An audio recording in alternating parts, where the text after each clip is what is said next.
You're all heartily welcome. I'm Magnus Henriksson, the CEO of IFN. And today we're really happy to have Professor Deirdre McCloskey here from the University of Illinois. Deirdre McCloskey has written a formidable trilogy on the bourgeois era, on virtues, dignity and ideas, or equality as the last book is called. Thomas, can you show the book? It's this. Oh, it's over there. It's over there. I didn't see that. Yeah, I read it. So this is a real brick, but a great read.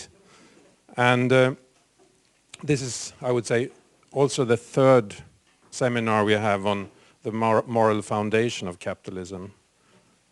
For a while, I think some thought that capitalism can work being totally unbridled and libertarian, and all we need to do is just to have free markets and everyone can do whatever they like.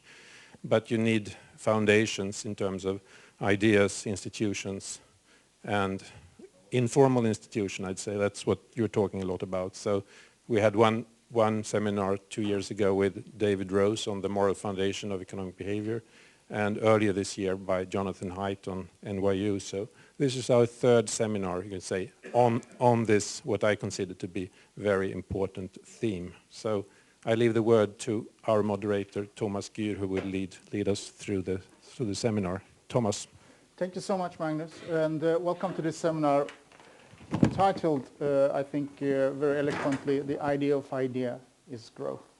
And just a couple of practical issues and questions. Do turn off your phones, or do turn them to silent if you have your phones on, so we won't have them ringing. If you don't know how to turn on your phones on silent, ask someone who is younger than you. They usually know. It's a button here on the side for those of you who have been enchanted by Apple. Well, the seminar and the talk will actually be more like an introductory lecture by Professor McCloskey, and then we'll have two commentators. It is Ola Pettersson from the Swedish, let me get it right now, Ola, Swedish Trade Union Confederation. Thank you. LO in svenska, much easier. And then from Svenskt Näringsliv, also easier in Swedish, and the Swedish Confederation of Entrepreneurship, or Industrialists as it was formerly. Enterprise, and it's Bettina Kashefi, who actually is her first workday in a second workday in the function of chief economist. And Ola also is the chief economist from the Trade Union Confederation. So they will make some comments. I think it will be very interesting because we will actually go from a very high theoretical and economic historical discussions, and also discussions about literature, language, which I found very entertaining when I read the book, to actually very practical questions, what this could mean for two economists that are much more engaged on practical day-to-day issues. This will take approximately 45 minutes to an hour, and then we will open up for comments and questions from the auditorium and the public. And since this is a seminar, it's of course possible also to have comments and reflections and so forth, but I will keep them very brief, so approximately a minute each for those who wish to pose questions or to make reflections. So you won't be able to tell all your life story, but some part of it. If you speak in approximately this tempo, I think you say about 150 words in a minute, so it's a lot. It's almost like a small editorial, which we are enforced to write sometimes. So without further ado, the floor is yours, Professor. Well, thank you. And I will be very strict about time since we're in Sweden, as you know. 20 minutes. Of course. Well, of course, you know, in Sweden you have this custom of the academic 15 minutes, the somewhat insulting phrase, and we haven't even started according to that. Now, I'm extremely glad to be back here in Sverige. I'm actually a Norwegian. As we say, we speak in fractions in the United States, and I'm 1/4 Norwegian. I've been back to Hardangerfjord, which is where my ancestors come from, a great many times. I have a bunad. You know what a bunad is? You know what a bunad is. And so, but my main Scandinavian experience has has been in Sweden. I started this project quite a long time ago. In the early 1990s, it occurred to me that the bourgeois virtues were not a contradiction in terms. That in order for an economy or a family or a country to function, it needed to have those foundations that were spoken of, most particularly ethical. And in the wake of the 1980s me decade, right? Greed is good. I, as a Chicago school economist, as I certainly am, Milton Friedman was a friend of mine, felt that couldn't be entirely right.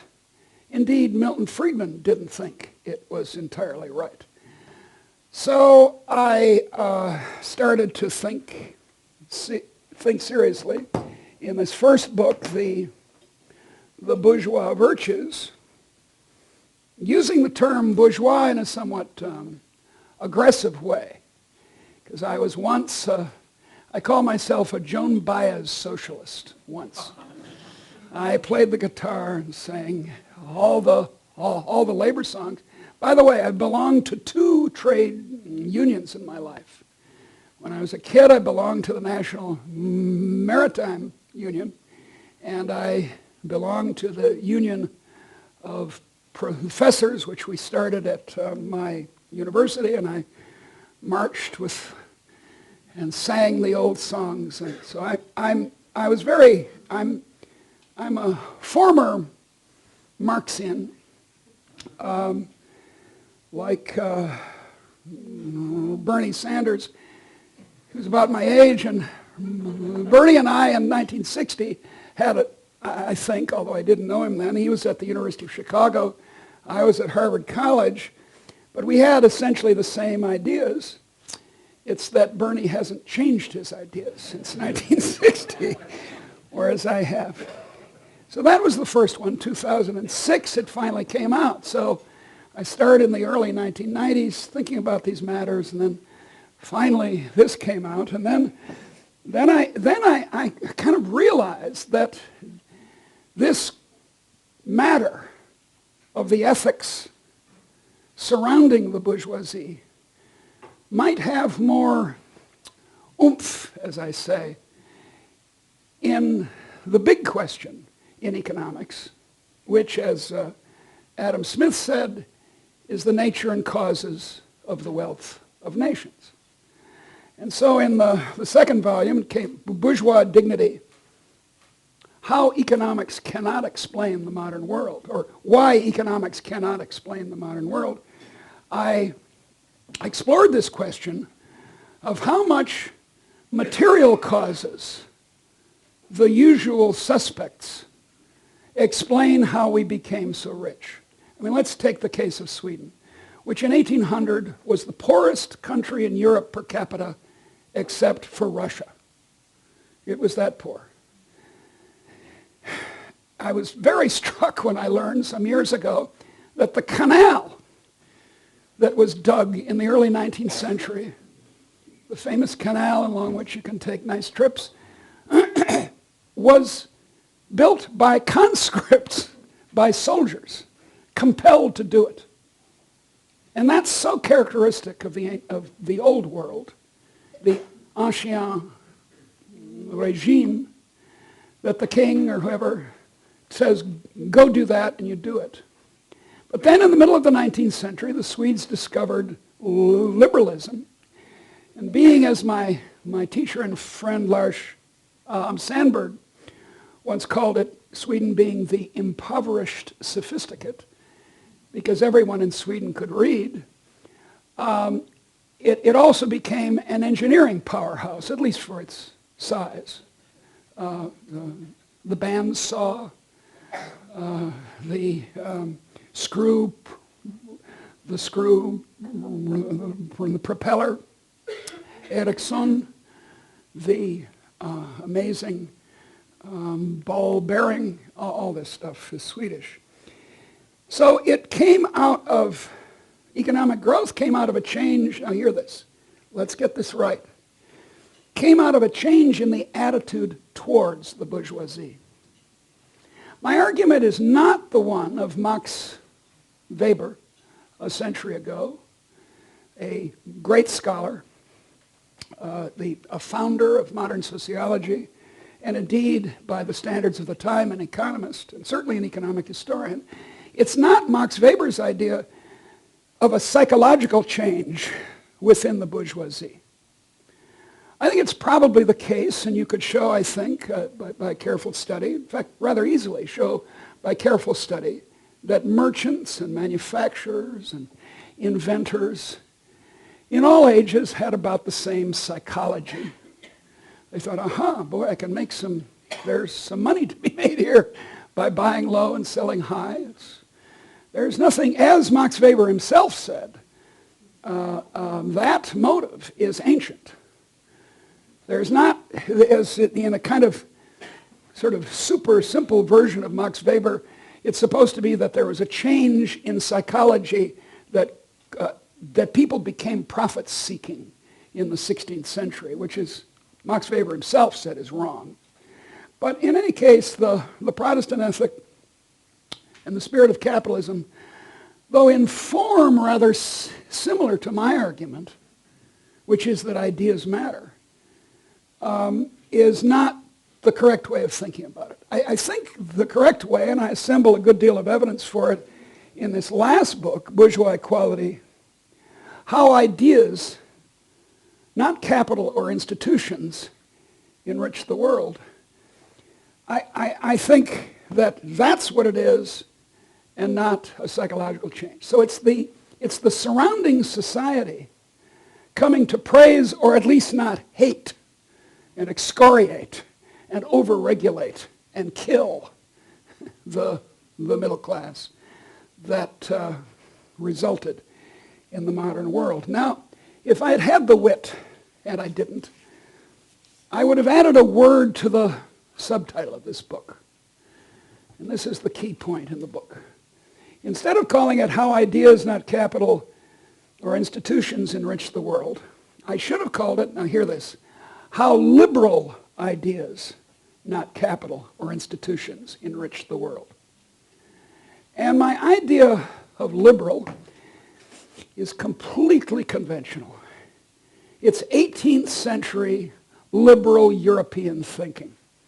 Voltaire, Tom Paine, Mary Wollstonecraft, and above all, Adam Smith.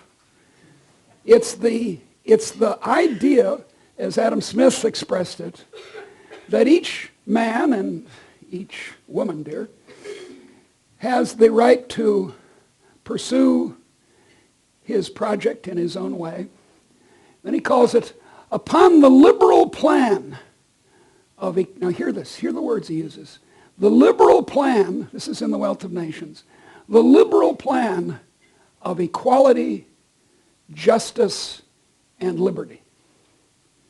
The liberal plan of equality, justice, and liberty.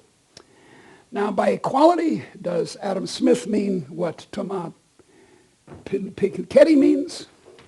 That is, and what part of the French Enlightenment meant, namely equality of outcome, to each according to his need, from each according to his ability? No. He meant equality of opportunity, rather broadly understood. Adam Smith was a Scot, as you know, and Scotland, like Sweden, greatly exceeded England in its provision for elementary education. So virtually all Scottish men and even most Scottish women could read in the 18th century as in Sweden. And so, and that provision was not private. It was the local community that provided the instructors for elementary education. I'm always amused to be able to tell my dear left-wing friends that Sweden has gone over in the 1990s to a system of vouchers for education, which I wholly approve of. And that, making allowances for the time, the 18th century, was essentially how the state supported education in Scotland. So there's a role for the state as a free market, or I call myself a Christian libertarian, which means I acknowledge a responsibility to the poor worldwide, the poor in Sweden, the poor in the United States. But I think that the most effective way of helping the poor is economic growth, not static redistribution, which has as I argue in my books, has a surprisingly small impact, small oomph. It doesn't work. It only works for 1 year. Expropriate the expropriators, as we used to say in the party. But that doesn't work. You can only expropriate them once. Let's get that clear. Because they're not going to keep coming forward to be expropriated every year. Come on. So that's my argument, that it's liberalism, an idea, not the material conditions of Europe in the 18th century, or even the institutional conditions of Europe in the 18th century, as helpful as those were. Now, why don't I care for institutionalism or foreign trade or capital accumulation or expropriation or exploitation as the reason for growth? Well, because other societies at the time and before had all of those. The largest trade area in the world in the many centuries before the 19th was not the Atlantic Ocean or even the Mediterranean. It was the Indian Ocean. India, China, the Arab world were immersed in trade with each other. It was a big trade. It didn't cause the modern world.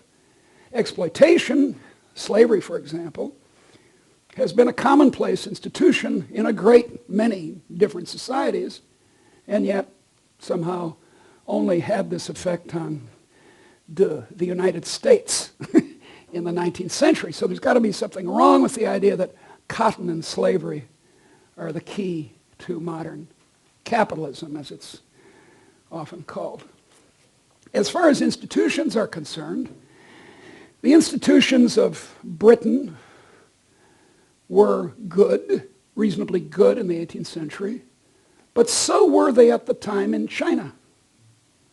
China had a very active scientific, let's put that aside, a very large free trade area, uniform taxation, such as you didn't get on the continent, certainly in the German lands, enforcement of property rights. So it can't be, as my old friend, the late Doug North, said, that it was the great, what does he call it, what we all call it, the revolution of 1688 that sort of made property rights in England. That's crazy. That's false. And in any case, there were good property rights in the Ottoman Empire. There was security of property in the Mughal Empire. So there's something crazy about this materialist hypothesis. The trade or exploitation or whatever was the key. What's peculiar about Northwestern Europe, and in an interesting way this includes Sweden to some degree, is the idea of liberalism. The idea that every person is equal.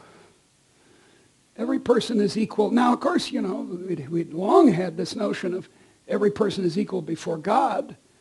You have that in all Abrahamic faiths, but it didn't compute. It didn't really mean anything.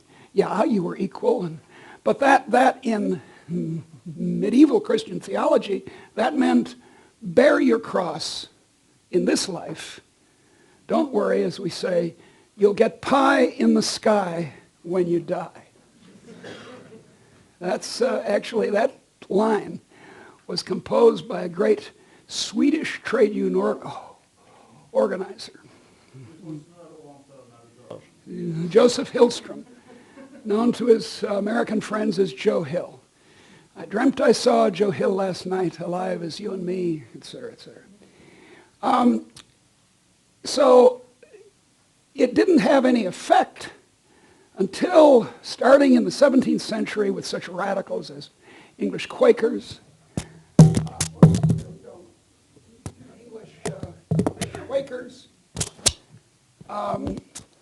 and then becoming commonplace among the clerisy, as I call them, the intellectuals and the artists in the 18th century.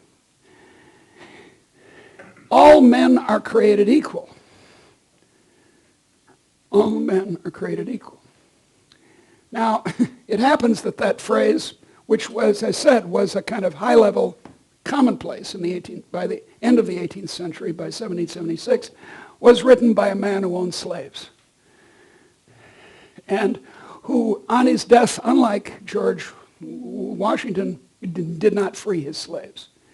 In fact, he kept in slavery his common-law wife, Sally Hemings, and her children. So I'm not saying that there was a perfect birth of freedom in the 18th century anywhere. But it was an idea. It was an idea that kept invading people's minds, so to speak. Now here in Sweden, your word equality, I won't attempt to say it in Swedish, is your master word. Doesn't mean you practice it necessarily, but it means you talk about it a great deal. Like in the United States, our master word is liberty, right? Now, to put it mildly, we don't practice it very much, but we're obsessed with it. And but equality, justice, and liberty are the watchwords. Watchword is a good word for this. You watch it, it's there, you keep hearing it. Lincoln's Gettysburg Address, the Four Freedoms of Roosevelt, I Have a Dream. It keeps echoing down American history and Swedish history, French history, égalité, and it matters. It changes how the politics works. And it creates, if it's carried through to any degree, here I'll end, it creates a society in which ordinary people, in an English expression, English, can have a go. That's how the English say it. We don't use it in the United States, but have a go, which means have a chance. And you can just see the power of this idea. Under feudalism, you're locked into your position as an agricultural laborer. The first of the great film trilogy in Swedish, The Immigrants, starts with this vision of this guy trapped in Sweden as a farm worker in the 19th century, and he escapes to the New World. So that's the change. It's the change from a society in which you're slotted in to wherever you are, a caste, so to speak, and you're stuck with it. And I agree that in the modern world there's some of that too, and we need to go after it. We need to stop it. But still, with this change, you get massive innovation. Now look, humans have always been somewhat innovative, the invention of the wheel and the bow and arrow and so forth. But the pace of innovation is gigantic in the 19th century. How do I know? Because income per head starts to shoot up after the mid-19th century liberalizations. In Swedish per capita income grows faster than any country in the world except Japan. And here's how much, and here I will indeed end. If you learn nothing else from my talk, learn this. Learn this fact, that in 1800, a country like Sweden or Finland or France or Germany had an average income in modern terms of about $3 a day. That's for all goods and services, for the roof over your head, for clothing, for food, for education, for travel. That's about $3 a head. Now, it sounds impossible to live on $3 a head in Stockholm. It wouldn't be nice. You'd be sleeping in the park. But in fact, there are still many countries in the world, although a steadily and rapidly falling percentage of them, in which $3 a day is, Bangladesh and so forth. That's how they live. By now, in Sweden and similar OECD countries, income is over $100 per head per day. $100. You go from $2 or $3 to $100 and more per day, per person. And that's transformative, and it's an understatement, because the quality of most goods has improved. So this great enrichment is utterly unique in human history.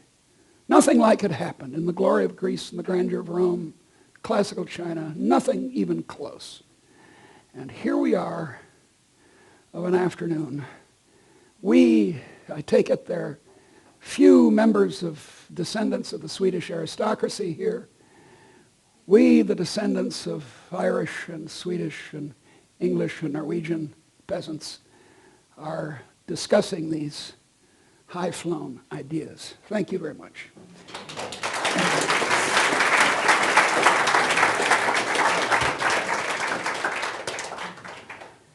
Thank you so much. And while our commentators are approaching, I take the prerogative as the moderator to ask a few questions myself. Go ahead. In order to start with. Of course, you mentioned that capital accumulation and institutions and trade and so forth had been existing in human history before, but also ideas like equality, liberty, and dignity existed in different parts in human cultures throughout the history, I guess. At least you claim that. So how come did all this accumulated in one place in a very specific geographical area? Well, look, in hunter-gatherer societies, that's true. Hunter-gatherer societies are egalitarian. One reason they are is that you can, if you find a boss you don't like, you can pick up a rock and kill him very easily. But in agricultural societies, it's not been true. Now, there are exceptions. Urban societies everywhere tend to this egalitarian view, Tyre and Babylon and so forth. But in China, Osaka, I'm not China, in Japan, Osaka, Shanghai, in China, but they too tend to freeze up. Because, of course, aristocracy through capitalist profit is just as bad as aristocracy through the direct exercise of violence. Or it's not just, anyway, they're the same idea. You have a hierarchy, you're stuck where you are. I'm at the country club, you're just a peasant, shut up. And that's not... So how come these ideas took place in Europe at a very specific time and became socially acceptable? Because you say also that this was not a change of individual psychology. Yeah, that's right. Well, I have hundreds of pages talking about this, as you who have read the book know. I still ask the question. I know you do. And I argue that there were, now this sounds most unsatisfactory, there were accidents in northwestern Europe in particular, not in the rest of Europe, not in Southern Europe, not in Eastern Europe, but in Northwestern Europe. Certain accidents like the Reformation, the Dutch Revolt, successful Dutch Revolt against Spain, which went on for 80 years, the English Civil War, in which these radical ideas of social and economic equality, especially social equality, came onto people's lips. The Glorious Revolution of 1688, but as I said, I don't give it immense force. But then the American Revolution and the French Revolution in the late 18th century, all of these, by accident, inspirited ordinary people. And Swedish and Scottish reading. And Swedish and Scottish reading as a preparation. But observe, this is an interesting little fact. In the 18th century, now let's compare it with England, Japanese literacy, with a much harder script to learn, was as high as it was in England in the 18th century. So we're not dealing with masses of ignorant people in China. I mean, I keep mixing up Japan and China, I apologize. In Japan, and yet it awaited another century before it got on the, but when it got on the escalator, it really got on it the same way as Sweden did. Boom. Now let's turn to the commentators. I'm very keen on hearing your comments, both as in your colloquial functions as economists affiliated to labor organizations on the labor market, but you are also professional economists. So it would be interesting also to have comments, maybe if you have any comments from that perspective of, I guess this goes very much against what you at least read in school, in economic history. Well, at least what I read in school, and probably also what you read in school, Professor Kashefi. Shall we start with Ola? Well, first of all, I have to say I still haven't heard a word from Professor McCloskey that I would like to argue against. Good, great. So let's go home. Yeah. So I think you'll really need to try harder to get the debate going. No, I mean I agree, of course, with the basic questions. Why did this happen? Yeah. I mean, it's the most important question. Why this phenomenal growth, and why did it occur in this place of the world? I mean, I think those are extremely important questions. I think this might be part of the answer. I'm not sure it's the whole answer, but I certainly believe that ideas have a very strong role to play. Yeah. I think I will stop there. Well, I would agree with you, of course, so we're completely in agreement. And I think another way of putting this is human dignity is the crucial cause here. And there as a former trade, I had to resign my membership in the union when I retired last year. But as a fellow member of a trade union, as most people in the room are, I'm in favor of unionization as a source of equality and of standing and of human dignity. I don't believe, here now I'm going to try to provoke you, I don't believe that we're rich because of unionization. I don't think that's why we're rich. We're rich because the economy, the size of the pie, is fantastically larger. And that may be helped or hurt by unions.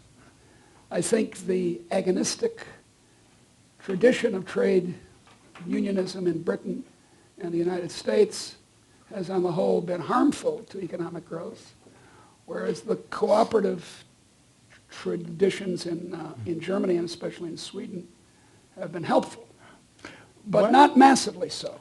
If we had not had the idea of trade unions, we would have fewer good songs, but not a lot of change in how rich we were. I think I'll stand up because I'll have eye contact with him. We'll be able to interrupt easier.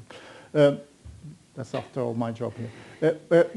While you ponder that provocation. No, I'm still not provoked, and well, to be frank, while you ponder how to answer nicely to that. No, but I can answer straight away, so I don't need to. Yeah, I thought I would be. I think I would be in a way. The etiquette actually requires me to give the word to Bettina. So. Thank you. Thank you, Thomas, and thank you, Professor McCloskey. It was it's a great speech you've given, and your work is so extremely interesting, but extremely complex. I've read somewhere that you don't have any friends. That's what I said. Here you have one, and I will invite you for a free lunch, but you will tell me that it's not going to be free, and that is true, because you have a lot to learn. Teach me. One thought. I'm half Iranian. I'm not only the chief economist here in Sweden, but I'm also half Iranian. And one issue that I came to think about, that is, look upon Iran as a country. It's one of the richest countries in the world when it comes to minerals, oil, gas, and everything. And all the people are entrepreneurs there, but you don't have any legal framework. So that would be interesting to hear you elaborate on. But in light of what you have been saying, conclusions about Sweden for me has been the most important conclusion for me and for my organization is to foster entrepreneurship and to talk well about entrepreneurship and rather than lobbying for reforms in the government. The balance there has to be much better. Yeah, I agree. And I think that over time in Sweden, people look more positive on entrepreneurs as compared to in the 80s or 90s. But still some people despise successful businessmen in this country. And also in this country, I don't know if you have heard about the law of Jante, which could be translated to Janteloven, you know it. I know the whole thing. And an expression. The first one is, don't think you're anyone special. Exactly. And that is still an important law in this country, I must say. And that might also be the reason behind those ideas from the government putting constraints on the profits that firms can do in the welfare sector. Maybe that is the reason behind it, or it is pure ignorance. I don't know what. Well, you know, I of course am a great enthusiast for the word entrepreneurship. Although as a young scholar, I often say I've spent half my career attacking the idea of entrepreneurship and the second half of my career praising it.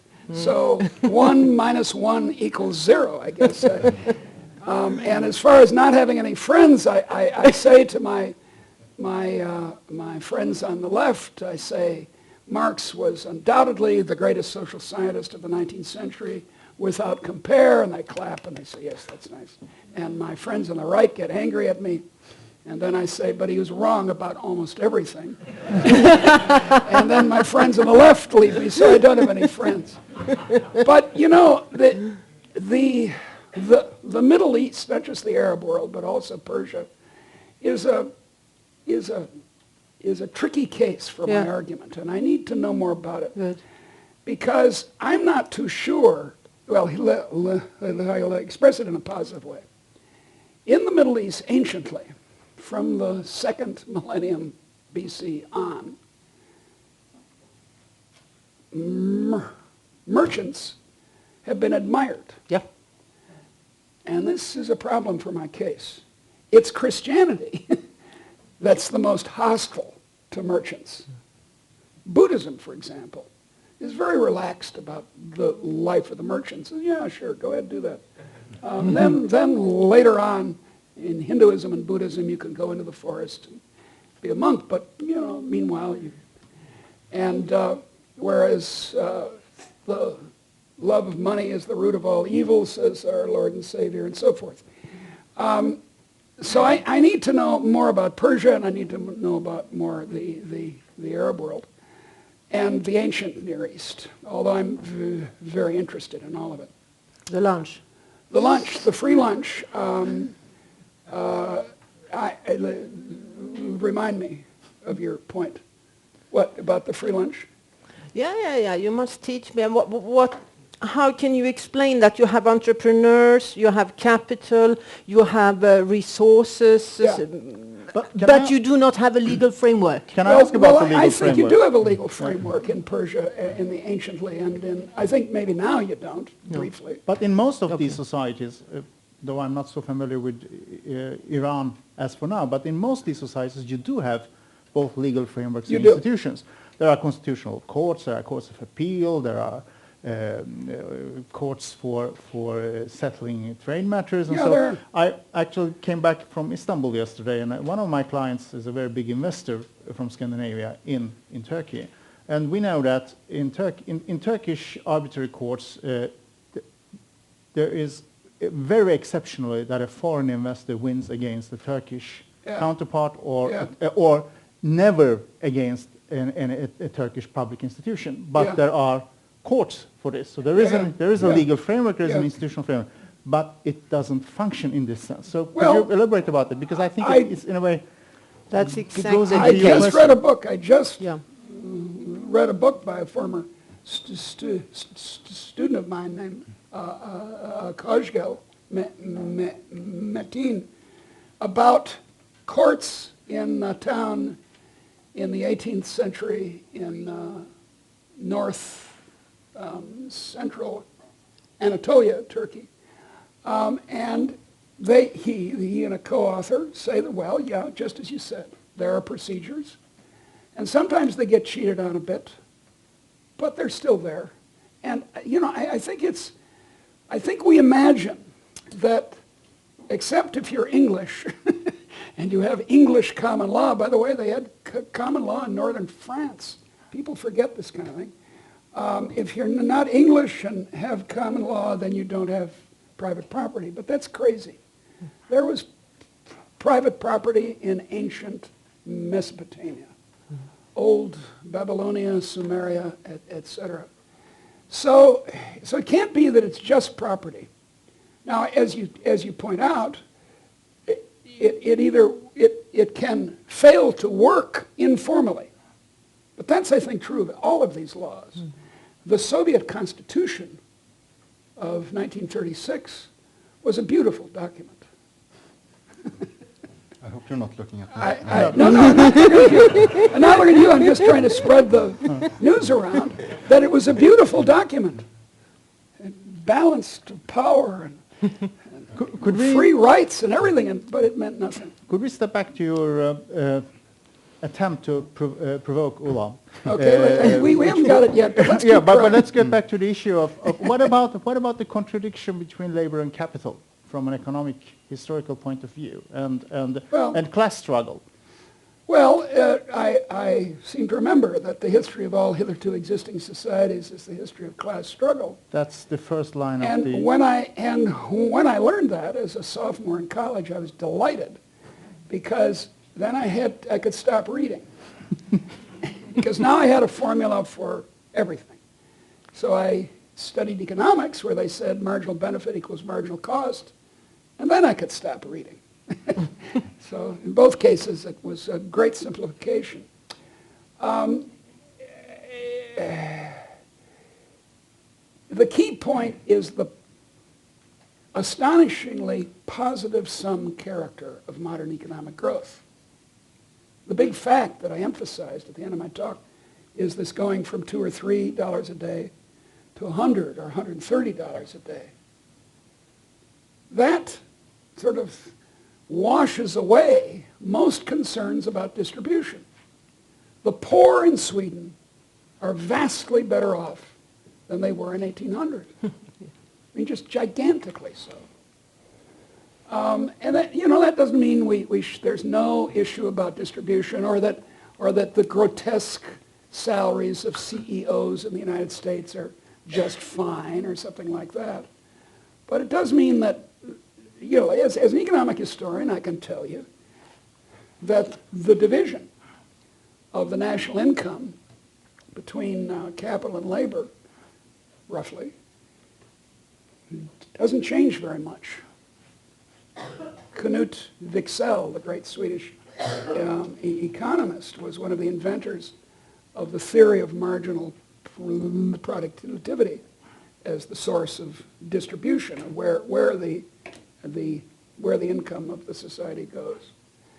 And it turns out that the marginal product of labor goes up just as fast as income does, because that's where they get their income, and the poor and the trade union members and the non-trade union members and all the workers in the society earn what they earn, and the entrepreneurs earn what they earn, and it's reasonably stable over centuries, over the last. Now, the big change in Sweden and everywhere else is the falling share of land. To go back to your point about modern Iran having lots of oil and minerals and so forth, so does Congo. So does Congo. So does Russia. Natural resources are a very unimportant source of wealth. Land, which is what the aristocracy owned, the rents of land, have been falling like a stone. Once in 1800, 80% of the population of the new United States lived on farms and fed the other 20%. Now, under 2% live on farms, and their productivity has gone up, now hear this, by a factor of 200. Ola? No, but I would agree with you that in the long run, of course. Yeah, in the long run. Economic growth is basically what matters to incomes. Yep. But if you look at what constitutes a good society in each point in time, I still think distribution seems to matter a whole lot to many people. And Well, I think your home country seems to be a case in point, even though the labor share has fallen only 2 percentage points, if your that's right, facts are correct. It is. That seems to matter. Well, but here, to some. I want you to make a distinction, and I think, again, you'll agree, between how people feel about things and how they are. And the danger in feeling that it's unfair, and we as the clerisy, as I call them, all people here, saying over and over again, it's unfair, it's unfair, it's unfair, is that you arouse the sin of envy. And I think if we think through it, everyone in this room will agree that envy is insatiable. There's, I can pull out a sonnet of Shakespeare where he makes this point, that if I start envying you for your hair, which I wish I had, or you're not your hair, your bilinguality, which I wish I had, it's endless. It's endless. You can't. Whereas if dignity is just a matter, it's not a matter of equality of outcome. It's a matter of taking everyone seriously. Now, I think in Sweden you do that almost to excess, but you do it. In my own country, we've got a lot of problems this way. A central problem, surprisingly central, is race. When I'm trying to explain to my students, former students, class structures in Britain, they say, oh yeah, you mean income. I say, no. And to make it clear how it works in Britain, I say, it's like race in the United States. It's an inherited status. And then they understand class in Europe, especially in Britain. So, look, as I said, I'm a Christian libertarian or a sisterly libertarian. Or, and so I believe that if someone's starving to death, you ought to take them into your own home. And I've actually done that. I had friends who were about to go on the street in my house for 4.5 years. Bettina? So That's what we should be doing. We should be helping each other.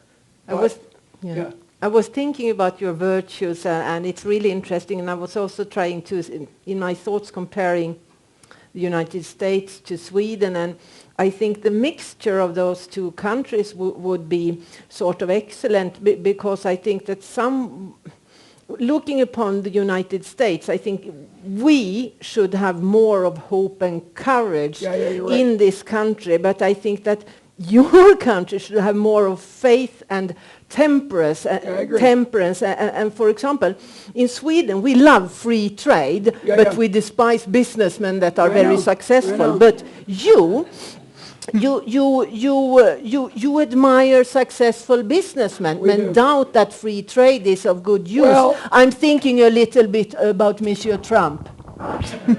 Spare us all. But still, I hope you'll pray in whatever faith you have that he doesn't win. And with those words, we leave that off-topic But- discussion. But still, I would like to have a comment, because I think it's a very good observation in a sense that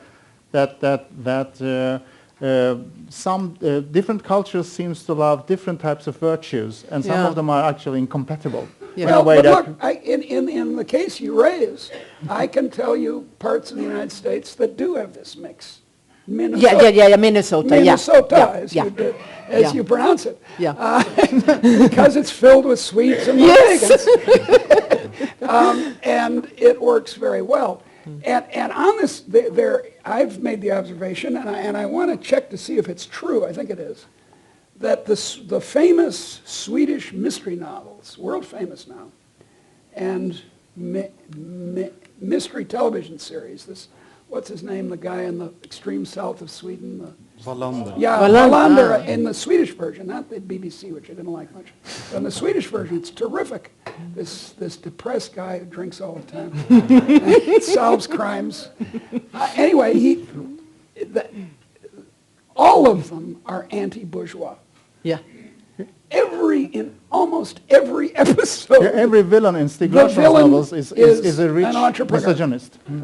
And it's very irritating to an American. I mean, whereas our equivalent literature, sort of closely comparing the hard-boiled detective story or the cowboy story, are usually in the United States, and this is your point, in favor of hope and prudence and enterprise, and courage. So it's a very interesting country. Well, having read a lot of Raymond Chandler and James Ellroy, I would not agree at all. Well, you haven't read Jack Reacher. Actually, you're right. For example, The Big Sleep. Yes. I agree with you. But yeah, you're right. I'm thinking. Actually, I'm kind of mushing them together. The cowboy fiction is bourgeois, at least after the Virginian, which was published, I think, around. But I think Lee Child and Jack Reacher is totally a libertarian bourgeois. Oh, Jack Reacher, Lee Child. I don't know. 20 novels of a lone cowboy, modern one, getting into town.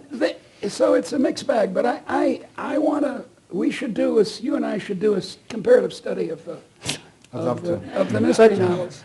Yes. But still, I think the idea would be not to demand from everybody to live according to the bourgeois virtues. And I think Wallander, he doesn't at least despite the bourgeois virtues.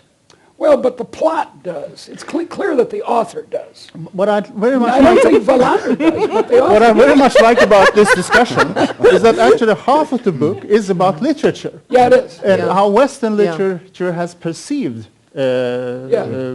merchants, entrepreneurs, what the word innovation has meant throughout history, for example. It's a great read. I think you should definitely read the book, because it's not boring economic history. It's actually very fun economic history, which comes to my question in the sense that, in a way, are we in a shift of a kind when it comes to historiography, that we are actually leaving materialistic historiography that has existed since the French historians like Thierry and so forth, and also the institutionals are also actually materialists. And are we going back to Hegelian idealistic historical writing? I wouldn't call it Hegelian exactly, but because, Marx has inverted Hegel and all that. But it is I call it my own word. It's a kind of a clumsy word. I can't think of anything better. It's ideational. Ideational. Not idealistic, because then people would think Hegel. But all I mean is a very rather obvious point with which no one here will really disagree, that our lives and our societies are affected by ideas we have. Maybe there's your social class and your position in the means of production and so on matter, but also ideas matter. In fact, even Marx and Engels admitted that in detail. You can't read the 18th Brumaire without seeing that Marx is talking about the force of ideas. Also social class, but ideas. What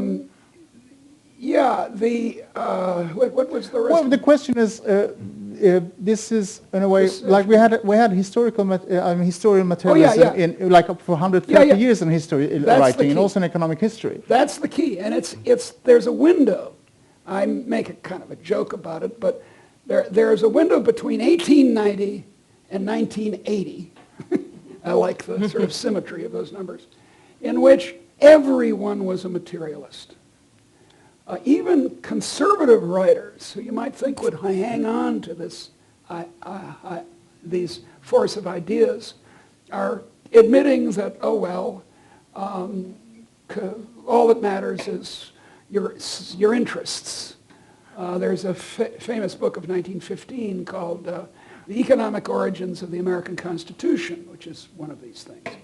And Christopher Hill in Britain does his first book is on the English Civil War, which he calls the English Revolution. And that's materialistic. But even people who are not on the left, but are definitely on the right, are saying, no, it's material. In fact, there are some horrible versions of this on the right, namely race history and so forth, which again is the Germanic tribes back in the forest or something in southern Sweden are the source of all virtue, that kind of thing.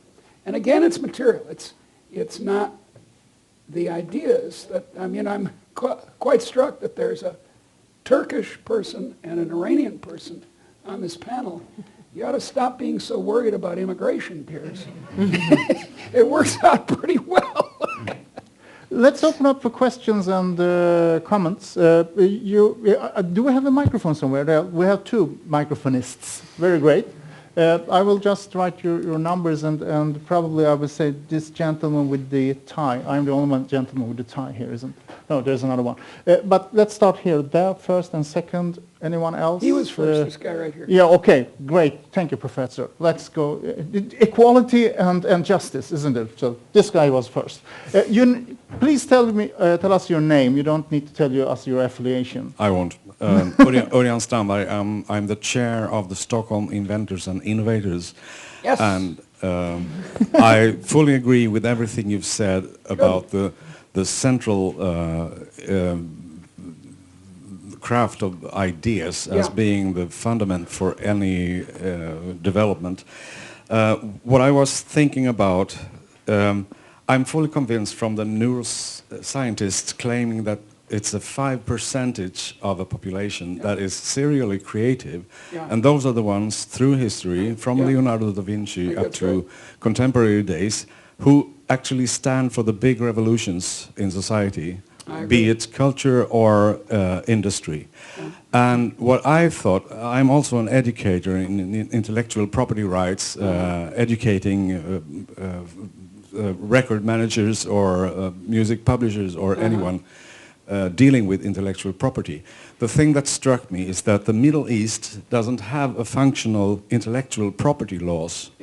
And that is the fundament which goes through history from the 17th century with the Statute of Queen Anne, and from the Gutenberg, the first copy actually, which required us in the Western world to have intellectual property laws. Well, I've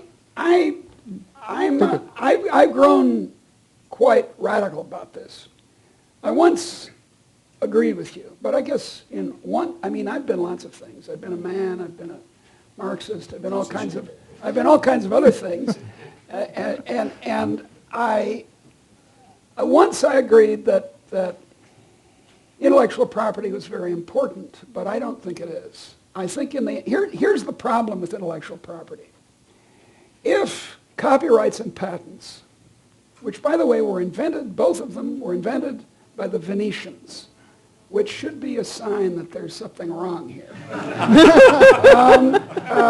But if they were, as they are specified in the American Constitution, 6 years, I'd have no objection to that. But the trouble is the political economy. In the United States, as you well know, we keep increasing the term, let's say, of copyright. And by the Mickey Mouse Protection Act of 1998, it's called that by its friends or its enemies, the Walt Disney Corporation went to the United States Congress and purchased it for a surprisingly low price and increased the copyright by 20 years. And it's nuts. Now the copyright is 70 years from the death of the creator. Short comment For from music. For for arts. That's for right. arts and for the image of Mickey Mouse, which was about to go out of copyright.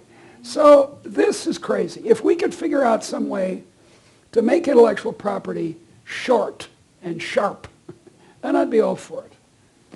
Thank you. Please. My name is Åke Weiler. I worked with textiles, trade and textile imports my working life. Yeah. And with your thinking, when will development, because development and growth is very linked to each other, so when would you see a development or growth of Europeans' forces in Africa? Well, I'm an optimist about Africa in particular. And everyone is very surprised at this.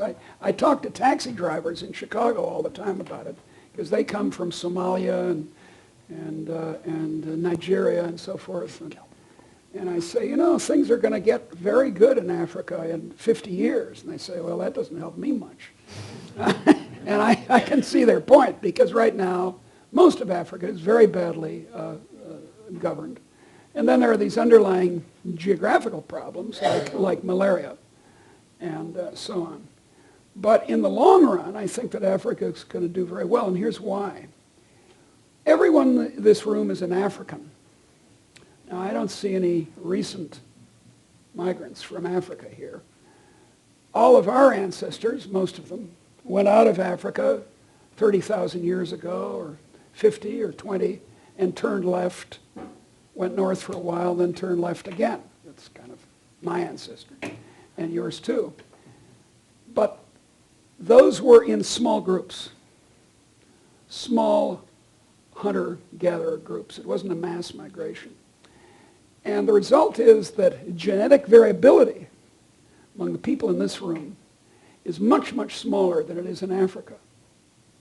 Because it's not this isn't some racist, crazy thing McCloskey's saying. It's a obvious fact that any human geneticist knows. It's called the founder effect. It's true of plants and animals, and it's certainly true of us. The result is that there's tremendous genetic variability there. We've just seen the Olympics, and you'll notice that the best long-distance runners are from East Africa, and the best sprinters are from West Africa. Surprise, at least their ancestors are. So in the long run, and this will be wonderful, in about a century, when Africa gets as rich as Sweden is, or the United States, all the top academics will be black. All the best artists and intellectuals will be black. And this will be a wonderful irony of East Asian and European racism. I think even in the short run, Africa is doing a lot better. In the last 15 years, Africa is beginning to join the what I call the great enrichment. But it depends, in the short run, it depends very much on governance. It's 50 years after colonialism. The Africans have to stop using colonialism as a way to establish tyrannies, which is what's mainly happened. I think I will also ask the panelists to be brief in their answers, because we have a couple of more Yeah, questions. go ahead, fine with me. I don't insist on answering all of them. No, please, just wait for the microphone. Thank you. I'm Kostas Karantinis. First of all, thank you very much. It was really very inspiring. Thank you. And I haven't read your books, your recent books, but I must say that I have learned my economics from your applied theory of price. It's available free on my website. Free. Zero, of course, free lunch. Zero. Okay. I think you started by saying that it is ideas, it's not institutions or resources or whatever that cause growth. And I mean, I thought, when you were saying this, I was thinking of all the institutionalists from Veblen to Acemoglu and Robinson. And I think, I mean, maybe it's a naive question because I don't think that's what you implied, that they don't matter exactly. But I think, is there, or maybe you do, but I mean, is there a link? I mean, is there something, you know, ideas are needed to create these institutions, or the other way, you need these enabling institutions? Well, you need the enabling institutions. You need property rights, even in ideas. You need the rule of law. But my point, my historical point, is that those are practically universal. What we mean by a society is that there's something like a rule of law. If the Tsar can take anything he wants, as indeed the Tsars could, that's an unusual case, though. The Tsars are unusual. The service class, the great princes and so on, were servants of the Tsar in a very deep sense and were ordered about by him. But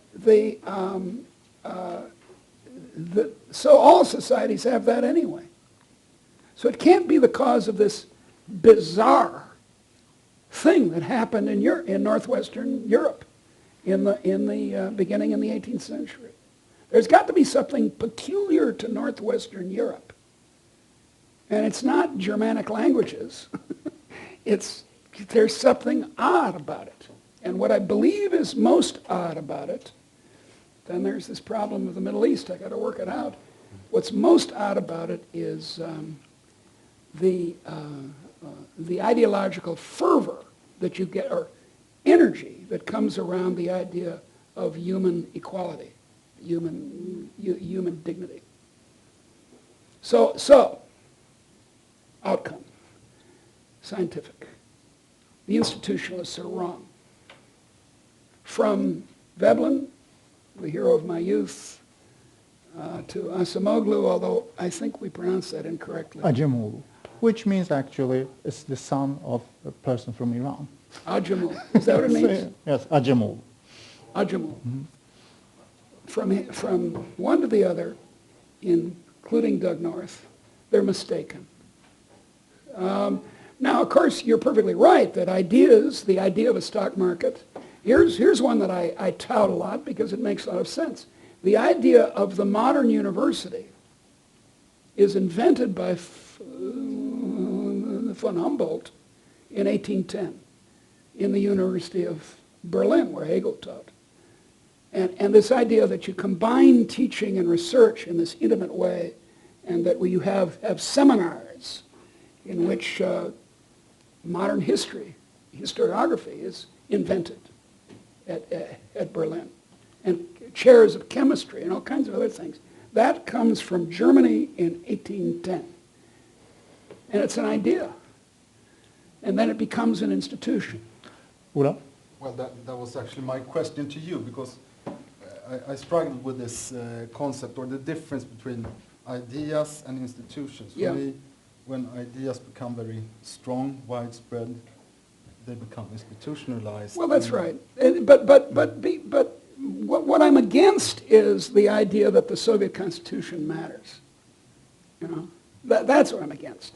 And the way Doug North talked about it By the way, Doug North did not earn the Nobel Prize for his work on institutions. He got his Nobel Prize in 1993 along with Robert Fogel for the invention of cliometrics. How do I know that? I wrote the citation. So, you know, just in case you think he got it for... But no, he talked originally about the rules of the game, and then it was completely mechanical. But then as he got older, he started to drift, as, say, Avner Greif does, in the direction of saying, well, they're informal institutions. But informal institutions are not institutions, at least in this core sense. They're the dance, I call it, the human dance of, it's under negotiation all the time.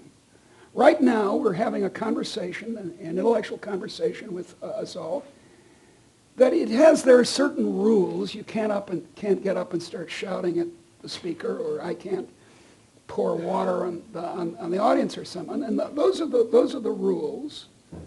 But then there are all informal rules that we develop as we go along, as properly socialized humans. So, you know, and the problem with going the way Avner does, to saying, well, yeah, everything's an institution, is that then everything's an institution.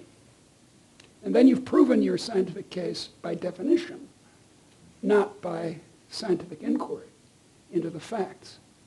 Because if all human behavior is institutions, then of course, then all you're saying is that society determines society. And you think, yeah, that's helpful.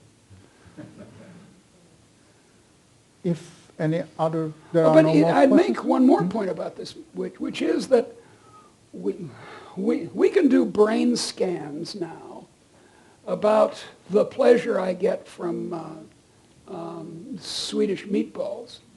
And, you know, you can attach electrodes to my head, and I eat Swedish meatballs, as I always do when I come to Sweden. And, you know, you can bzz, bzz, bzz. I call it the modern phrenology. It's like the bumps on the head that are supposed to indicate this thing. Okay, that's nice. But we can't do brain scans on dead people. That's not going to be very successful. But yes, we can, because we can read what they said. So that's why my book, as you pointed out, has so much, I mean, for example, Ibsen. I know he's not Swedish, but pay attention. Ibsen was the first substantial dramatist of the middle class. After 1877, almost all his plays, his considerable output into the 1890s, is about the struggles of the middle class. Not always sympathetic, but sometimes. You know, he's sympathetic enough with everyone because he's a great dramatist. So we can know what Ibsen thought in a way that the brain scans don't tell us. There's this fundamental error that the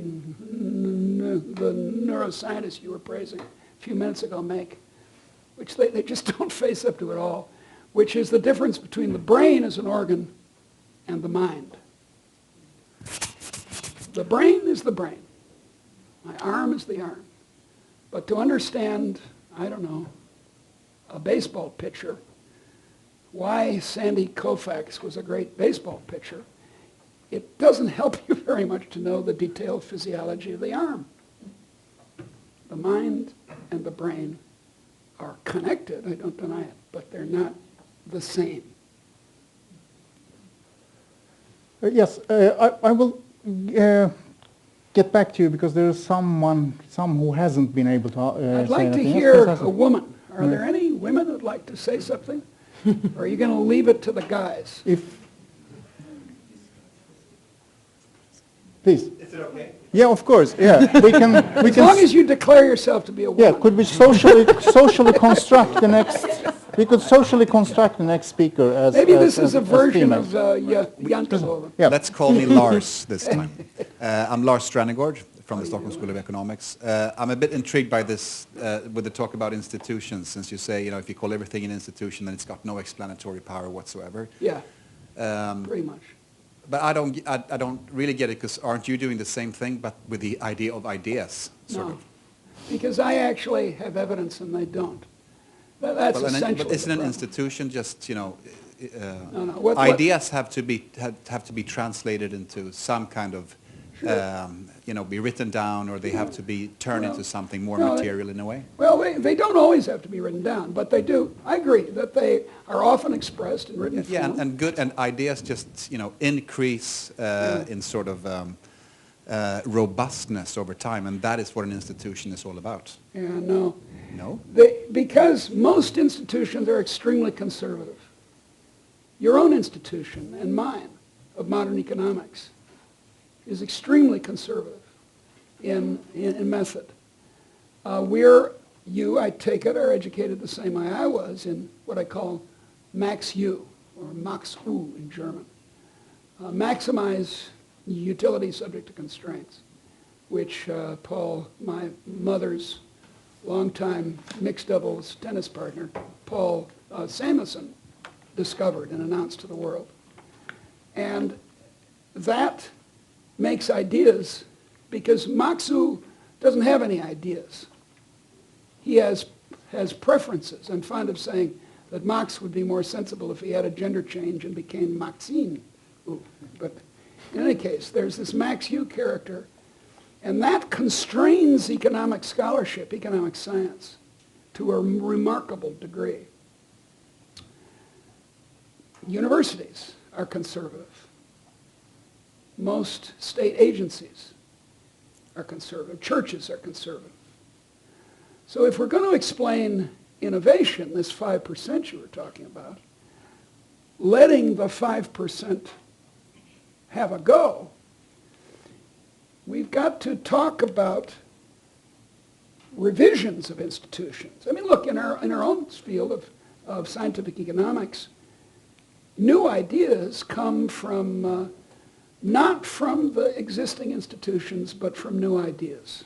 Take rational expectations, which I was around in Chicago. I was on the faculty at Chicago when it was being invented, and talked to the guys in the business school about the version of it, which is efficient markets. I used to eat lunch with all those guys every day. And that was an idea that most institutions hated and repelled. The institution I got my PhD from Harvard, didn't like rational expectations, still doesn't. So I don't know. What I urge you, but I'm not optimistic you'll do it, is read the book with an open mind, and don't assume that, well, institutions must be the same. I have this discussion frequently with my colleagues in economics who are entranced by this word institutions, and I want them to stop and think about it more seriously. Please. Can I actually get an actual woman? Yeah. I hope so. Thank you for a very interesting speech and discussion. I reflected upon... Now, I apologize, I haven't read your book. My name is Anna Klerby. Don't read the book, buy it. But yes, but it was for free. And what does that mean, that it's for free, when you say there ain't no free lunch? No, it's not for free. But we discussed that. There are property rights for this one right now. For 6 anyhow, years. I'm curious what you think about, I completely agree on the concept of ideas, but how are they spread in a society? Well, Because the comment was that you said that unions and maybe associations in general doesn't matter so much for growth. yeah. And I thought my perception is that all kinds of human interaction, especially in unions and associations, are very important for growth. I agree, and here the previous speaker and I can come to an agreement and with you as well, that then we need to get serious indeed about how ideas are transmitted. There's a wonderful discussion by Tolstoy at the end of War and Peace, a long essay on historical causation. And in it, he makes fun of the idea of ideas being the source of anything. He says, well, you know, in France, some people started to write about equality, and then they started to kill each other. and then he said, you know, Napoleon had the idea of going to Russia, and then suddenly 1 million people went to Russia. And he says, that can't be an explanation. And he's right to this degree, that there has to be some real talk about the institutions, and I'm willing to accept the word, the institutions of transmittal. For instance, to take the oldest, not oldest, but one example, the printing press. The Reformation would not have happened, would not have been as successful as it was without the printing press. And how do I know that? Because over and over again in the previous centuries, there had been reform movements in the church. Lollardry, the Albigensians, one after another, were crushed because they couldn't get a large enough audience fast enough. In the first week of Martin Luther's letter to the nobility of the German nation, he had printed 4,000 copies. In the next week, another 4,000. So within 2 weeks, this is completely impossible in a society without printing, there were 8,000 copies of this inflammatory anti-pope tirade, right? But here's another example, and again dealing with printing. The invention of the steam press, the circular press. You know, you see it in movies, and the paper's coming off madly. Avonbladet and all that. They're impossible before the middle of the 19th century, because you had to use the old press where you pumped away, and you could make 4,000 copies, but you couldn't make 400,000. Couldn't make 400,000. Suddenly you could. Before the middle of the 19th century, newspapers were owned by political parties, special interests, or the government. In 1792, it's been calculated that half of the newspapers in Britain were secretly owned by the government of the day. With this mass publication came the independence of the newspapers. Why was that? Because of advertising. Display advertising in newspapers made the newspapers independent, if they wished to be, of a particular patron, a boss. And so the press developed into this institution we admire so much and is under the gun of the new technology of the internet. So that's where we need to go. To see where the ideas come from, we need to go to communications and rhetoric and distribution of ideas and who's reading what and who can read and who can't. We need to study censorship and so forth. Ola? Well, I'm not a historian, but to me you describe historical change as the result here from both ideas and kind of material conditions. Yeah, the steam printing press is a material condition. Which You're absolutely right. strikes me as a very, that would be my kind of it's history, but it's also my kind. I mean, we're not in disagreement here. You agree that you have to have some ideas to spread, but then the machinery of spreading them is terribly important. The invention of the film, for example, the movie. We do most of our ethical and political thinking in popular culture, like film. and music, not in this kind of academic stuff. Actually, we are reaching, we have 5 minutes left, and I will use those 5 minutes not to speak myself, but to ask the panel to round up, and then, okay, I will be very kind and give you 30 seconds. Okay. I use this without a microphone because I have strong lungs, so I'm short. I'm very interested and anxious to know where you stand in the matter of triple helix, because that's really a problem for the members and the inventors that I represent. I don't know what that means. Triple helix. Great. Now, you won't have the time to explain it. Okay. Okay. Then you have to communicate directly with the professor. Is saying that if you combine the university with the company, sprinkling with government money, that's innovation. I am very suspicious of that.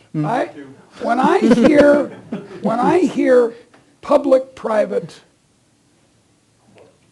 partnership, when someone says that phrase, I hear public-private conspiracy.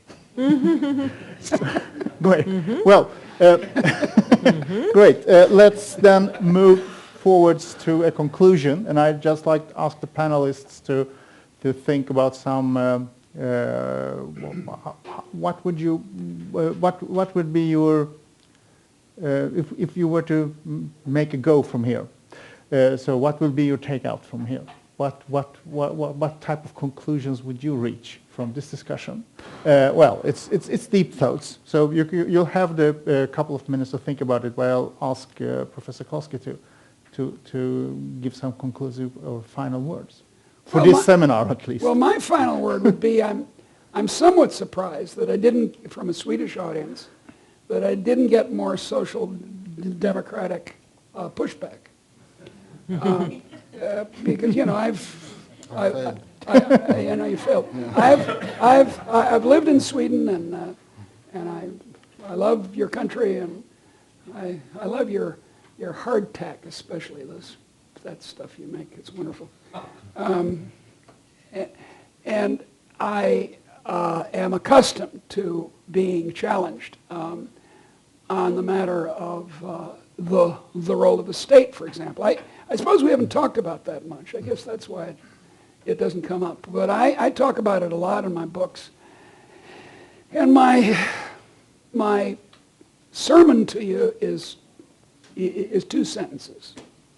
When you think that maybe there's some imperfection in the market, don't assume that the government should or can always fix it. Maybe because it can't be fixed. Maybe because the government is incompetent. And the danger in Sweden is you have an honest government on the whole. No citizen of Illinois or of Italy supposes that it's a good idea to give the government more money and power.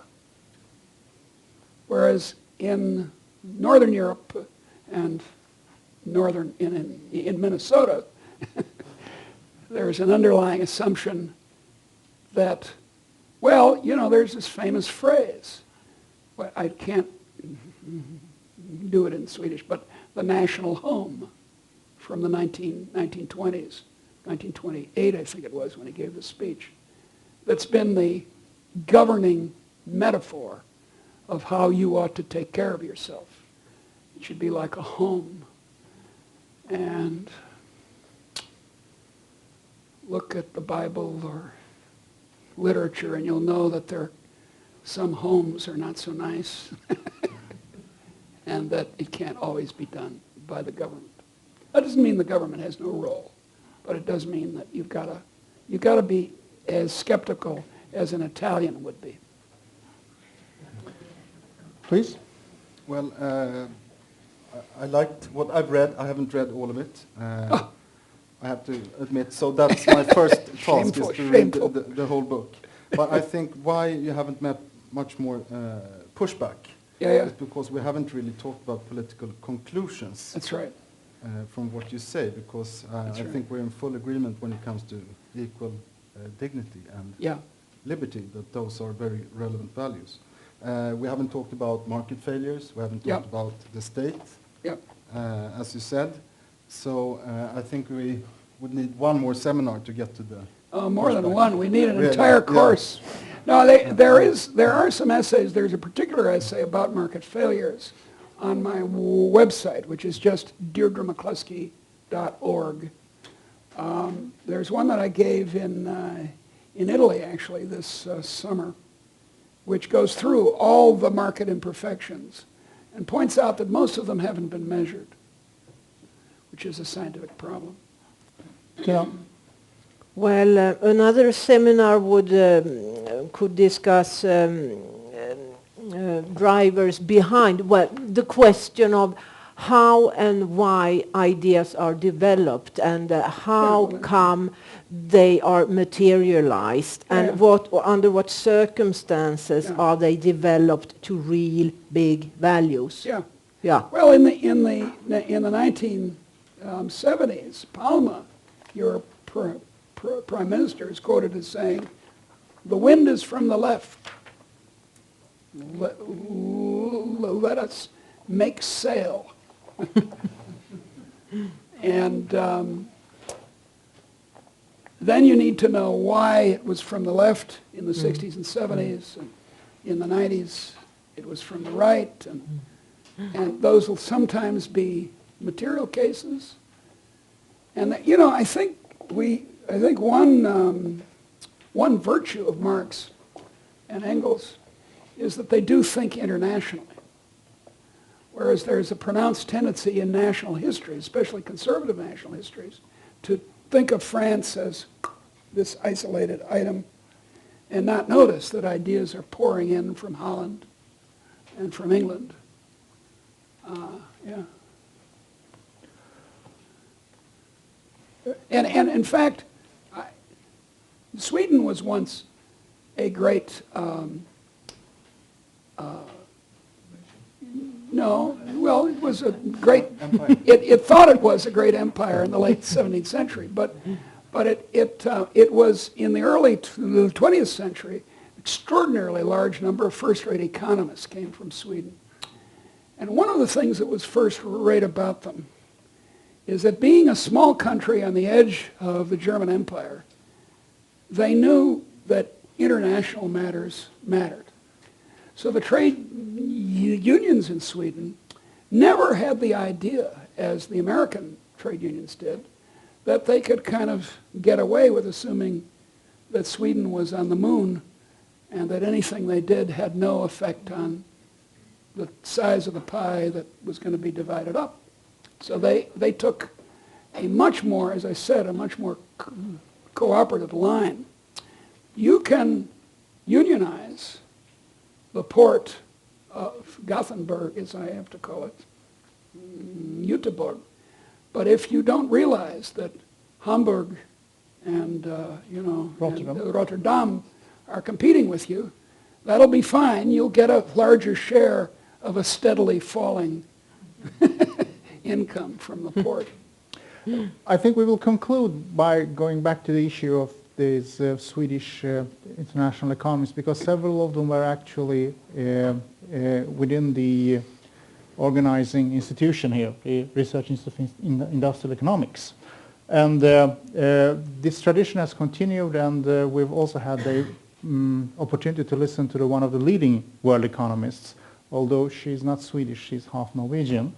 Oh, good. She's saved. As my grandfather used to say, 10,000 Swedes went through the weeds. One day at Copenhagen, 10,000 Swedes went through the weeds, all chased by one Norwegian. Thank you very much.